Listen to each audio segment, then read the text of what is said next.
everyone, so I'm just carrying on talking about my thoughts over an ADHD diagnosis that I felt was very, very rushed, and that I'm not entirely sure was 100% accurate. It may be, it may not have been, but I feel it was not really much better than a self-designation. Like, I could have just said I self-diagnosed, and I don't agree with self-diagnosis. I think I'm someone who thinks that I don't agree with self-diagnosis. Even before I got diagnosed autistic, because obviously you don't know 100% until you've actually had a diagnosis. But what I'm saying is that I'm not really confident in the ADHD diagnosis I had, if it was 100% accurate or not, because I think that I think, like I said, I definitely have traits of ADHD. There's no denying that I have traits of ADHD. Like, if you look at the criteria for it, I definitely have traits. There's a lot of the symptoms of it that I think, that I do experience that. To give an example, I've always found it quite hard to maintain my attention on things. It's like an active struggle. I can't just say pick up a book and kind of enjoy it and relax into it. I find it quite hard work to kind of like stay focused.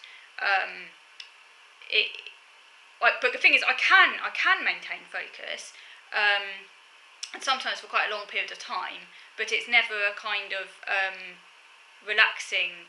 Even if I'm actually really interested in what I'm doing, and it's the interest that motivates me to carry on, by the way. So I'm obviously getting something out of it. It's the interest, but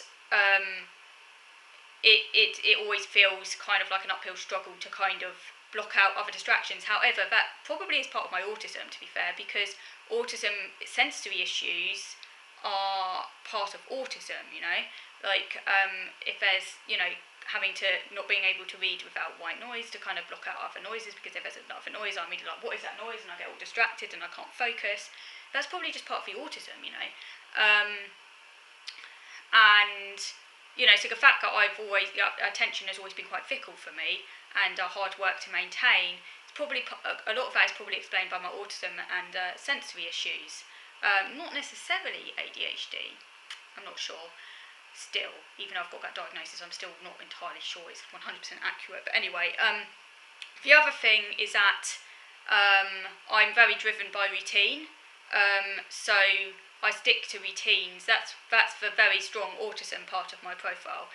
I would say even more so now, maybe than when I was a kid. I think the preoccupation with routine and really needing to follow routines became a bigger thing in my teenage years, more so than when I was a kid. But that might simply be that obviously the older you get, the more complex life becomes. That can of itself make you more rigid as a way of kind of maintaining control.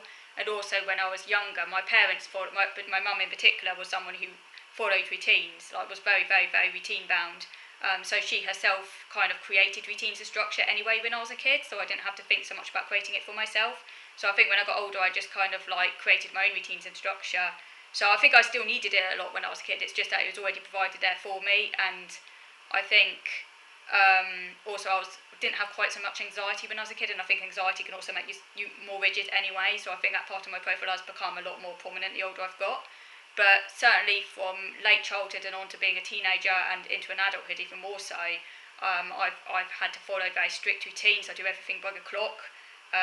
Everything is by the clock. My routine, by the way. I can alter it slightly as long as I'm in control. But I do live a very routine-bound existence. I do like some variety within that. I actually do quite like variety, but it has to be controlled, and I have to be in control of it. And there are certain things that are no-go areas in terms of what can change. So I basically, although I can change things slightly as long as I'm in control, everything has to follow a pattern, like an order. I have to do things in a certain order. I'm very kind of, what's the word? There's a word for it, isn't there? I can't think of the right word right now, it's gone from my head.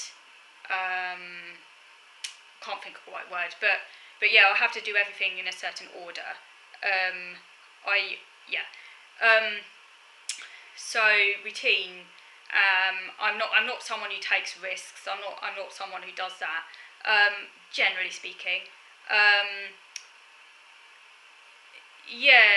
This is actually going to take more than one video, isn't it?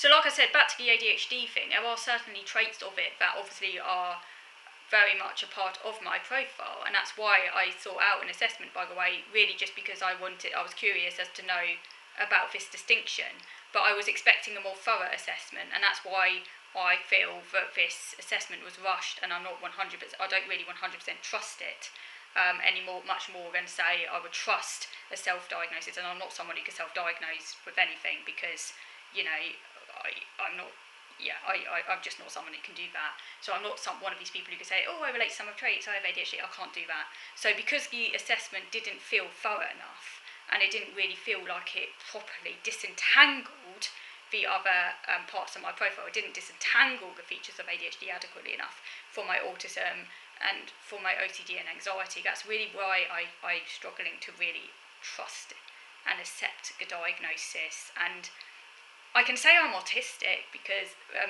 without any qualms whatsoever, because I 100% trust the diagnosis. I know I'm autistic. It's basically obvious. What else can I have? You know what I'm saying? I'm a prototypical autistic person, pretty much. Follow routines by the clock, can't make friends, sensory issues, all those shit I have. Yeah, 100% autistic, man. But the ADHD is just, I just find it really hard to kind of assimilate it as something I have. I doubt it. I have my doubts. I have my suspicions. I'm not 100% sure about it. But like I said, certainly some of the traits I do have, some of the traits to a significant extent. More so, I think, when I was younger. I can be impulsive when I'm stressed, but I would say that generally speaking, if I'm not stressed, as long as I'm not stressed, I'm not a particularly impulsive person. It's not to say I'm not impulsive, because I can be impulsive at times, particularly when I'm stressed. I do have a tendency when I'm stressed to sometimes be a bit impulsive. It's a bit like there's a kind of almost like a conflict within me, where on one hand I'm exceptionally controlled and someone who likes to plan things and like to have things very kind of well researched and controlled and methodical and well thought out, doesn't like to take risks, doesn't like to jump into things without knowing all the details. But then there is another part of me which can be a little bit jumping in and like saying, okay, we'll do this. So it's almost like there is a little bit of a conflict there, but I would say the overall trait for me is to be very methodical and kind of controlled and kind of compulsive, which is kind of more the autism OCD side of my profile, which is a lot stronger. But I can, under stress, certainly, particularly under stress, I can be kind of like impulsive. But again, that might also just be more part of my autism, and it's, like autism itself can cause repetitive behaviour and an inability to, or a difficulty in kind of stopping a response. Like say if you're very stressed or obsessive, you can get, some autistics can, and I certainly can get very, very repetitive and find it really hard to stop doing something. And that can sometimes look a bit impulsive, but it might actually be more part of the autism kind of inability to inhibit a repetitive response. Anyway, I'm going to have to stop here, but I'm just saying that this is going to be a collection of videos where I'm just going to be exploring this, and do let me know what you think. If any of you have received this diagnosis, how you relate to it and how you think it relates to autism, do let me know. And thank you for watching.